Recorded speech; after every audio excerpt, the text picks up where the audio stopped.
I could hand over to Kamna. Thank you, Kamna. Hydration needs of long distance runners. It's okay.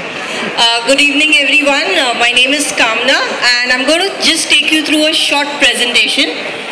So this talks about the hydration needs of a long distance runner. Okay, first of all, I'd like to ask to the crowd, why do you run? Just give me a few responses. For fitness, okay. Mental stress relieving, okay. Fitness. Who runs for weight loss? Okay. I'm sure there are a lot of reasons why people run. So we'll just summarize. First is the feel-good factor. When you start running, you release a lot of endorphins into your system. So that itself gives you a feel-good. There is a sense of achievement, accomplishment, that you've done something. So that is one of the important reasons. There is fitness, which is a major crowd puller. Most of the people do it either to maintain their fitness or increase their fitness levels. Then comes weight loss, which is again a very favorite. So I think one of the fastest way to lose would be running long distances. And lastly is just for the pure joy and passion of running. So these are the various reasons why a person would run. But do you know at a cellular level what happens exactly when you run? So I'll just take you through that. Okay, so what happens is immediately when you start running, your demand for blood and oxygen will increase. And what happens next is that your heart has to work more than usual. So your heart rate is going to increase so that it can supply all the oxygen and nutrients and the blood that is required to all organs. Okay. In the bargain, your body temperature also starts increasing because your heart is working faster than normal. Okay, and then you start sweating. Why do you sweat? So that your body gets the temperature down. Okay, and lastly, your blood volume will actually reduce.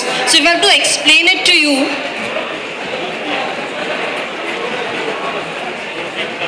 the demand for blood and oxygen is more, but the end result is your blood volume is actually going lesser than what it should go. So you see that there's a stressful condition that is created in the body, and what you nearly need to do is increase the blood volume by maintaining whatever you're losing by way of sweat.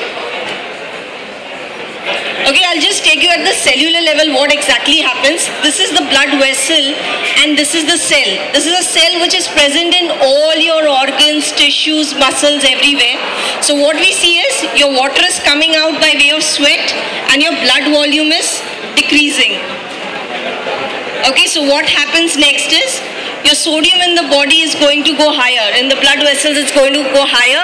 When the sodium level rises, it's a hydrophilic agent. So it starts pulling out water from all your cells. Your cells will shrink in size. All the cell processes will be disrupted, you could say. And all your calcium, magnesium, chloride, potassium, sodium, all that is going to go lower. Okay, so it's all going to enter the bloodstream. And since the concentration goes higher, your calcium, sodium and everything is going to go out along with the water. So when you're sweating, you're not just sweating water, you're sweating out calcium, magnesium, sodium, potassium, everything in the long run. And what happens is your blood acidity will increase, and which means your blood sugar levels also start dropping, which directly impacts the brain. So your performance goes low, you're not able to focus, you're not able to concentrate well. And that is why you need to replenish all what you're losing by way of sweat. Okay, so fluid loss we'll just see in normal situation. You'll see by breathing, you lose around 350 to 500 ml. By way of sweating, you lose around 500 to 1000 ml. And by urination and excretion, almost 1200 to 2200 ml. Which means, in all, you lose around 2 to 3 liters of fluid in a daily, day-to-day basis. This is a normal situation. I'm not talking of when you're running. When you're running, your fluid loss is going to be more than this. Okay, so talking about hydration, it's basically the practice of maintaining optimal fluid in the body. Whatever you're losing, you're covering up by probably drinking a energy drink or any fluid. Okay, and while running long distance, hydration becomes very important.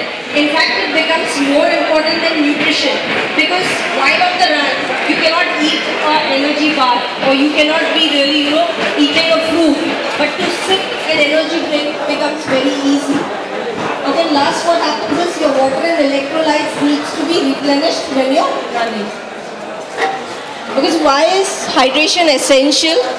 Because obviously it improves your performance, it improves your recovery. At the same time, it reduces fatigue, tiredness. It avoids any kind of muscle pull, cramps. At the same time, it avoids dizziness, headaches and heat stroke. So it's very important that you keep on hydrating yourself on a regular basis. Well, this was made for the Standard Chartered Mumbai Marathon, but for the Airtel Delhi Marathon, I'm sure the temperature is going to be a lot more lesser. You may sweat a lot more lesser than what you would sweat in the Mumbai weather. So we just see this.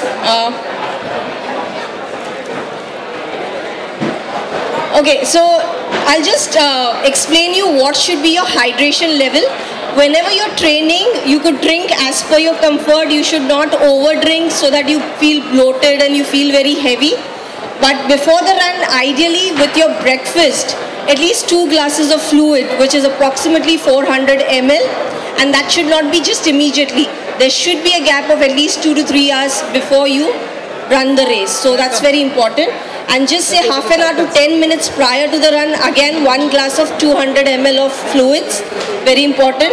And then once you start the run, keep on sipping water as and when required. Even if you don't feel thirsty, you should be drinking water so that you avoid any sort of injuries. And you could follow a simple rule, which is the 20-200 rule. So every 20 minutes into the race, try drinking around 200 ml of water. And once the race ends, depending on the sweat rate analysis and how much weight you have lost, try to replenish all the water that you've lost during the race. So that will be post the run. Okay, so ideal hydration drink, like he just mentioned, that it should not be very sweet. So whatever drinks you're having, make sure that the carbohydrates are right, which is around 6 to 7%, and it has all the electrolytes, right, from sodium, potassium, calcium, magnesium, chloride. So everything should be present in the right combination. Also make sure that it will not just give you instant energy, but a sustained form of energy as well. So something which has glucose as well as sucrose or fructose could be taken in the drink form. And last but not the least, it should be an isotonic drink, something which has the concentration equal to that of the blood, so that it's easily absorbed by the body and retained by the body. So that's very important to keep in mind. I would also like to stress here, try and avoid all sorts of aerated drinks, tea, coffee, cold drinks, because these are going to be dehydrating in nature. They have certain substances which promote urination. So in the end, you'll be more dehydrated than before. Okay, so you